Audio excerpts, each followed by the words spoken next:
menerima atau menolak tamu jika dia tidak ada perjanjian sebelumnya. Kita boleh menolak jika tidak ada janji sebelumnya, dan yang kedua kalau dia mengganggu. Tapi kalau sekiranya ada janji sebelumnya, dia tepati janji itu. Jangan ditolak kalau sudah ada janji. Saya kira itu. Wallahu a'lam bishawab. Ya, monggo silakan. Yang mau tanya. Budaya Ustaz ya. Siapapun yang datang itu ya mau terutama budaya-budaya yang tradisional itu tidak ada konfirmasi. Jadi mampir dan tuan rumah harus menjawab dengan maksimal gitu ya.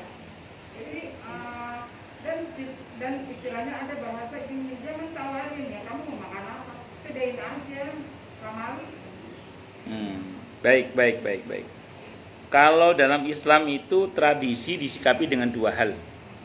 Selama tidak bertentangan dengan syariat, ya tidak ada masalah.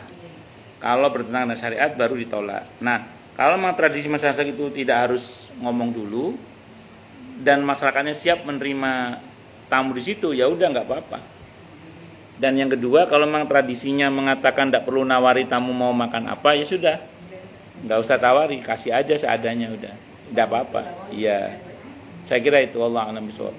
Kalau kita itu kadang mikir, kalau di kota tapi ya, saya di kota itu malah, kalau kampung kan kita nggak usah mikir kasih apa yang ada. Kalau orang kota kadang-kadang mikir gini, beliau mau makan ini nggak ya, mau makan ini nggak ya, mau makan ini nggak ya. Jadi takutnya kan orang kota kan banyak taraannya, kadang nggak mau makan ini, nggak mau. Orang kampung kan apa aja masuk aja. Ya, monggo yang lain silakan. Orang kota juga dari kampung. Iya. Mau nanya Ustaz. Oke. Ibu saya kan sudah tua. Oke. Bukan separuh. Ibu kadang-kadang di kursi roda. Beliau aja sudah ingat gitu ya. Sama Oke. kita tuh kadang ya dia ingat kita siapa, kadang enggak ya. Nah, selama ini sih kita mencoba untuk ayo ya sholat gitu. Kadang beliau ngikutin, kadang ya udah enggak kayak gitu. Itu gimana ya? Bagus. Jadi pertama, kalau seperti Ibu Ira kan dianugerahi oleh Allah orang tua yang sampai sepuh, terus sudah mengalami, kadang ingat kadang tidak. Tugas anak itu cuma mengingatkan aja, ma monggo sholat. Kok dirasa lagi kumat pikunnya, jangan dipaksa. Karena beliau saat pikun itu bukanlah seorang mukallaf, bukan orang yang kena beban hukum sehingga tidak wajib sholat, karena sedang tidak akil, tidak sadar. Tapi kalau beliau sadar, ya udah sholat semampunya aja, nggak usah dipaksakan. Karena ada beberapa orang tua itu yang udah blank, nggak hafal bacaan sholat. Kalau beliau ngomong, aku udah lupa bacaan sholat, udah mama baca yang hafal aja. Yang mama nggak hafal diganti tasbih aja, subhanallah, subhanallah, subhanallah. Jadi jangan dipaksa orang tua itu hafal, jangan. Yang lupa biar aja lupa, enggak apa-apa, diganti dengan tasbih. Atau mama dia penting sholat aja, mama ikutin adik aja misalnya gitu. Ya gitu. Nggih. Nah, nggih, dan tidak usah dipaksakan. Nah, dan semampu-mampunya. Misalnya beliau pasti pakai pampers misalnya. Misalnya kalau bolak-balik ganti masyakot kasihan beliau misalnya. Makanya dengan terpaksa walaupun kupak najis enggak apa-apa, yang penting sholat gitu. Karena apa? Karena kondisi sulit, bukan kondisi yang mudah. Kondisi sulit itu kan najis yang merata pun jadi dimaafkan kan. Apalagi kalau udah pupnya di situ, misalnya maaf kencingnya di situ, mau tidak mau kan tempatnya di kupak najis pasti. Tidak mungkin kita sterilkan dari najis. Itu namanya kondisi yang sulit. Dalam Islam kondisi yang sulit itu menarik pada kemudahan-kemudahan. Nah, saya kira itu. Wallahu a'lam bishawab. Monggo yang lain silakan. Nggih. Nggih Bu, monggo.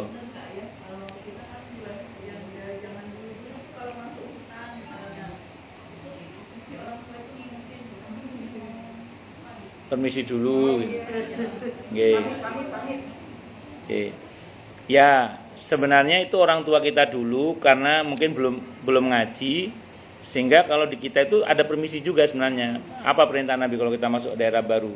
Assalamualaikum ayyuhan nabiyyu wa rahmatullahi wabarakatuh. Assalamu alaina wa ala ibadillahi sholihin. Ya, assalamu alaina wa ala ibadillahi sholihin.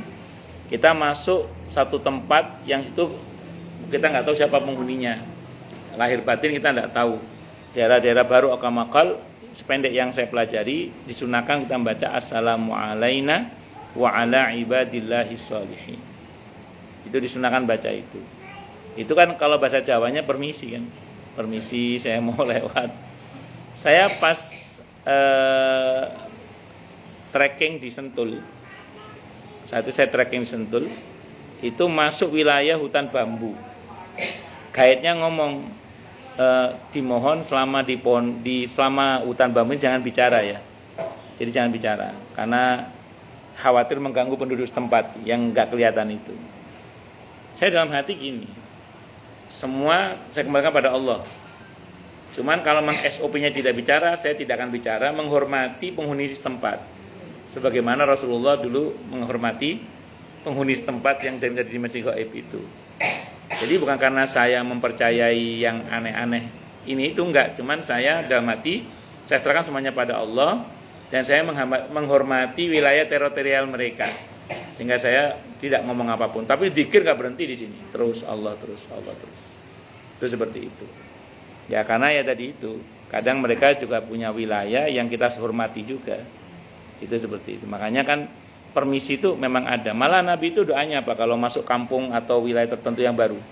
Allahumma inni as'aluka khairaha wa khaira ma fiha wa a'udzubika min syarriha wa syarri ma fiha gitu. Ya Allah, aku mohon kebaikan tempat ini dan penghuninya. Aku berlindung padamu ya Allah dari keburukan tempatnya, keburukan penghuninya, kan gitu. Allahumma inni as'aluka khaira ma fiha, Allahumma inni as'aluka khairaha wa khaira ma fiha wa a'udzubika min syarriha wa syarri ma fiha. Ya pokoknya itulah itu. Ya pokoknya itulah. Ada doanya itu Nabi. Nabi minta kebaikan itu. Allahumma inni as'aluka Allahumma inni as'aluka khaira hadil qaryati wa khaira ma fiha wa khaira ahliha. Allahumma inni a'udzubika min syarri hadil qaryati wa syarri ma fiha wa syarriha. Allahumma rzuqni hayaha wa a'idni min wabaha. Itu kan ada begitu doanya. Searching di Google nanti doa memasuki wilayah baru. Itu ada beberapa redaksi soalnya. Yang saya baca itu singkat. Intinya mohon kebaikan kampung itu dan penghuninya. Berlindung kepada Allah dari keburukan kampung itu dan penghuninya. Itu berarti tidak kan kalau kita udah tua-tuanya anak udah pergi di kamar itu kan bertahun-tahun kosong. Kadang kan Masuk. entah tikus entah apa. Akhirnya saya mudah ya.